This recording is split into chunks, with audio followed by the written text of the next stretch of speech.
people understand in the Bronx that, number one, we are a center for tech, that people have been using it for a long time, and that we don't quite understand how close our connections are to it, and that what we're really trying to do is help people be producers, not just consumers of it. So we're really excited about that. And Tina?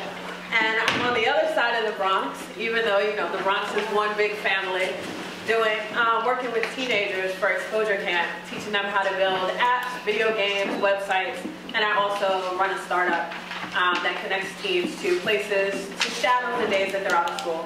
So we're out there on the hunt and showing everybody that there is a lot going on technology-wise in the Bronx. You'll see our kids are building real mobile applications that will work on any Android phone. They're all in beta right now, but soon they'll be available in Google Play for download, for purchase. So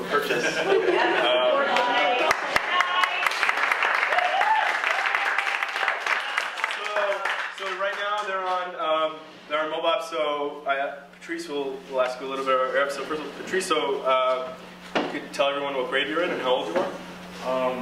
I'm in the 10th grade and I'm 15 years old. And had you ever coded before this program? I never. No. And about how many mobile apps do you have in your portfolio now, would you say? I'd say about 5 or 6. 5 or 6, yeah. Cool.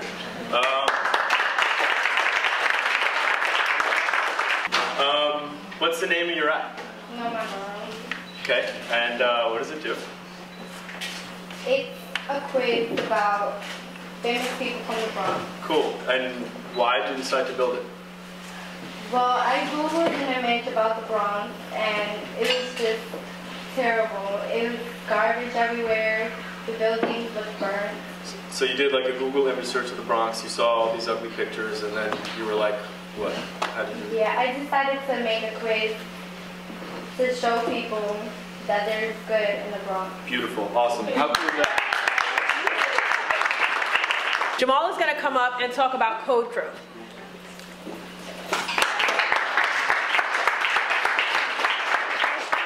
My name is Jamal. I'm from the Bronx, grew up here, born and raised. So I first want to say that the Bronx Tech MeetUp is awesome. Like, I wish when I was, going to school, growing up here in the Bronx, that we have programs where I can learn how to code. What I currently do is I co-organize a group called Code Crew. And what we are a group of aspiring programmers, software developers, coders, etc. What we are a group of designers, programmers, both the front end and the back end, who are learning how to code using free resources online, right? So we use things like Coursera, edX, Code Academy, you name it, to try to learn how to code. And the majority of us, I would say, are career switchers, such as myself. So my background is I worked in finance for about 6 years or so, was laid off in 2010 and started my own business, did that. Didn't work out exactly the way I planned for it to work, and decided to go back into the workforce, but did not want to go back into financial services. All it takes is one person to have Wi-Fi, get together with a bunch of people, the way they have the model set up. Like, it's a really great idea to do some collaborative learning. Prompting is just an idea that came to me about a year ago now, I guess, Tina, right? Basically what happened is that one of my friends, he had this whole big bag of ties that he had, and he's like, I went to Rice High School and I have this bag of ties and I don't know what to do with it. And I was like, well, donate. Go to your Salvation Army or something along those lines and donate it. And he's like, no, I'm not gonna do that. I was like, all right, you know what, then fine, hold on to it. I don't know. So about a couple of months later, one of my colleagues from work came up to me and she's like, my brother goes to Fordham Prep. I convinced my mom to send my brother to Fordham Prep. There's a gap between his scholarship and the amount of money that the tuition costs. So my parents are struggling in buying him clothes so that he can feel comfortable going to school. And I remembered that there was just like, they're like, oh, I can't afford, where do I buy shirts and ties for my brother? And I was like, well, I'll go to the thrift store. But then I remembered that I had my friend who had the ties. So I text messaged him right away and I'm like, you know what?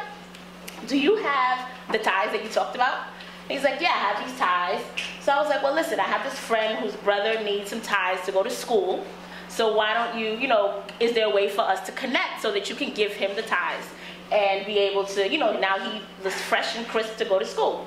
And so he gets the ties, and the boy is like really just happy, and whatever ties they don't use, their family is from Ghana, so they sent the ties to Ghana. You know, they were like, oh, whatever I didn't use, I sent it to my uncles to wear to Ghana. And I was like, look, your ties went from Harlem to the world. Like, oh snap, you know?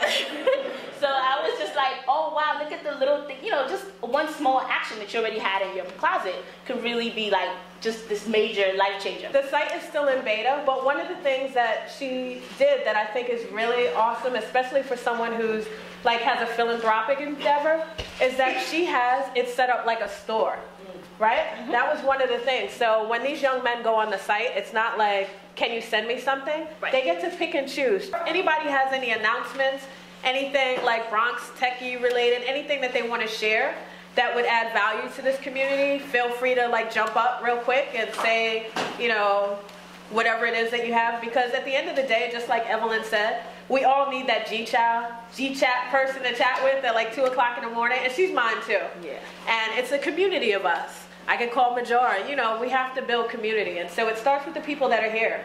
So if you have something to share, or if you want to be able to speak next month, or just anything. And please go on to the Bronx Tech Meetup and start sharing ideas, thoughts of how we can get started. Also, we just want to thank the folks that have been supporting us throughout this whole time. First of all, the incredible hosts from the Bronx Documentary Center, which is where you're standing right now. We got Katie over there and everybody else.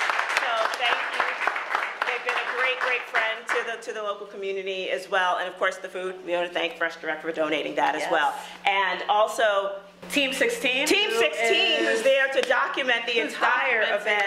So thank you for just being what who you are.